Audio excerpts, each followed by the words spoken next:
fueling our economy aren't green and therefore cannot afford to stay in business, which means the tax base is going to go down while the price of everything goes up.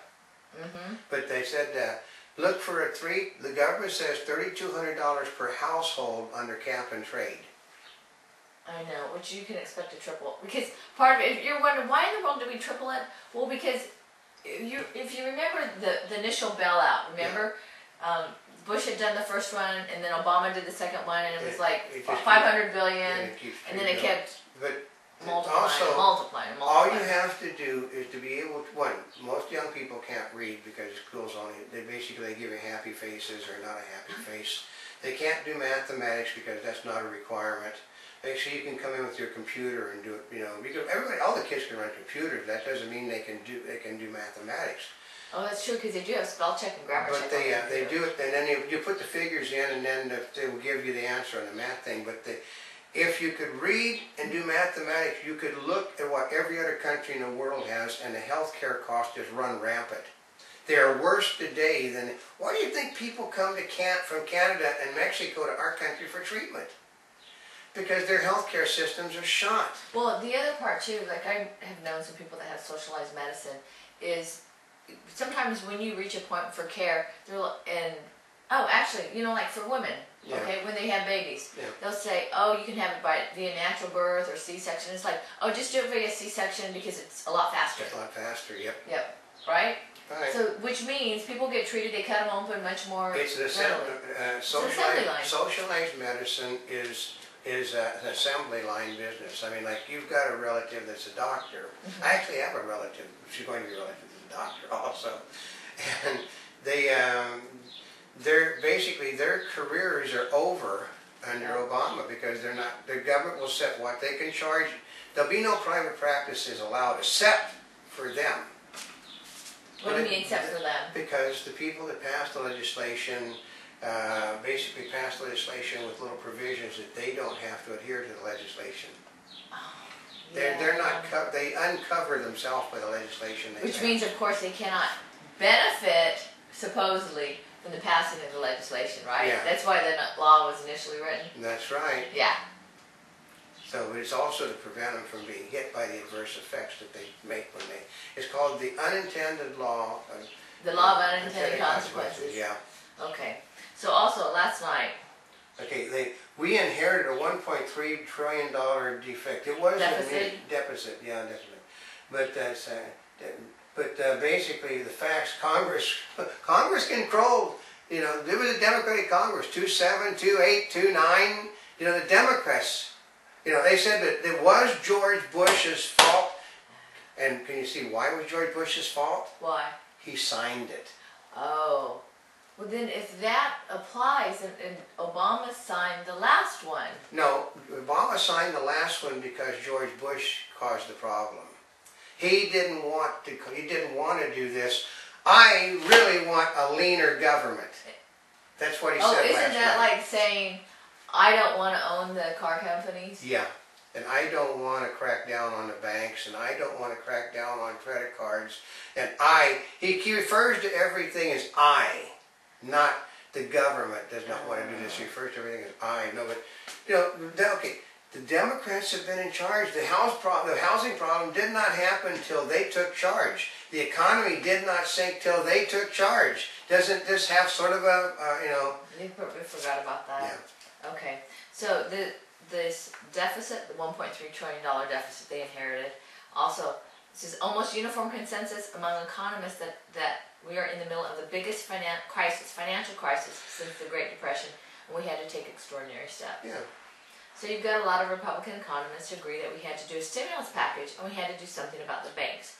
Those are one-time charges, and they're big, and they'll make our deficits go up over the next 2 years. Yeah, but that's it. 2 years. If you'd have done now, okay, we'll put it this way. Most of the world, their economists have said if we did nothing, everything would have gotten better. Everything would have been better. Everything would have got better. Well, see, part of it is there are certain times when a company or people should declare bankruptcy. Yeah, because, right? Okay, the reason why this is being done is because Obama and the Democratic Party owes the unions a big bill.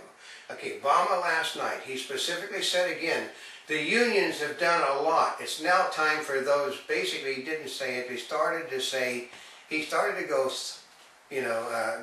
bondholders started putting, helping. Well, the bondholders, oh, go ahead. the bondholders are your mother, your grandmother, your father, the unions. They forget about that the unions are bondholders too. Yeah, because that's in the retirement funds. Basically, if you give the bondholders worthless paper, they have nothing to cover the money that all these retired people are getting. So, you can't give a retired person a piece of paper and says the president says that don't worry, he'll cover it. Because it doesn't work that way, he won't cover it. I don't know. It's like my rich uncle is going to cover it. Yeah. Yeah, rich Uncle Sam only has so much money. They've already cut back. I mean, they're still harping. He gave the people in this, 95% of this people in this nation, a tax cut. No, he didn't. He gave you something, he couldn't buy a bloody TV set with the money that he gave you back. You can't buy I didn't get anything back. Nobody got anything back except a few people. But I would rather give back what you're supposed to get back and instead reverse and get all those other credits. Well, they used the figure. Because our taxes have gone up here in Southern California too. But they used the figure yesterday that was thrown around. Well, the economy has gotten better because the people obviously used the $30 they got back. Oh yeah, that's what happened. To go out and buy things. We're talking, first of all, most of the people didn't get it, and the ones that did get it put it in the bank. Well, and it wasn't enough to go, and we couldn't go buy groceries at the grocery store for what that money is. Well, they went and had Starbucks for a week. Yeah, you can't buy gas to fill up your car on what you're giving back. That's true. Oh. Okay, Obama, I think one basic principle that we know is that the more we do on this is a disease prevention side, the more we can obtain serious savings down the road.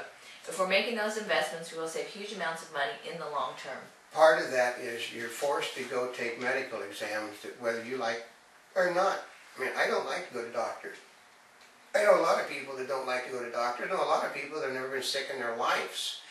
And basically, under the Obama plan, you would have to go to at least, I think, 2 times a year to go to the doctors, and they'll tell you what has to be done. It's basically the government ordering everybody.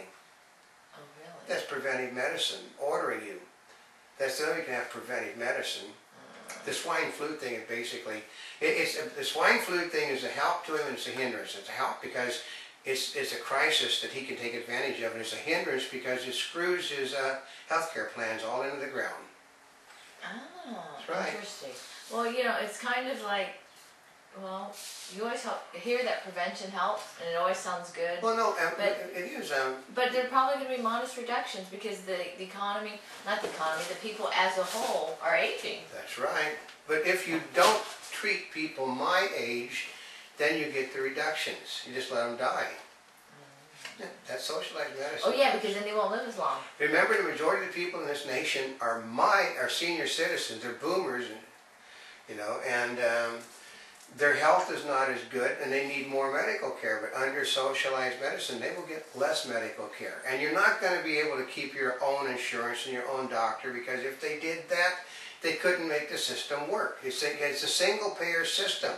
Single-payer meaning the United States government, which puts insurance companies out of business. What do you think they took over AIG? Oh, that's true.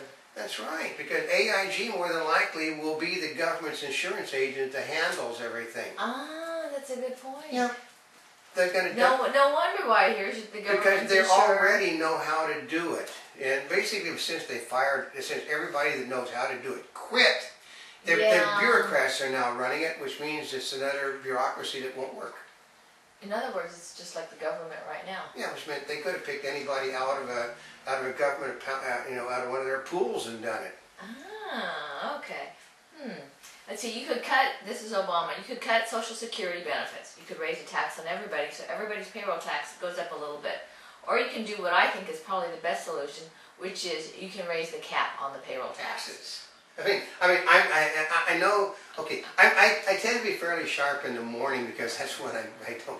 That's when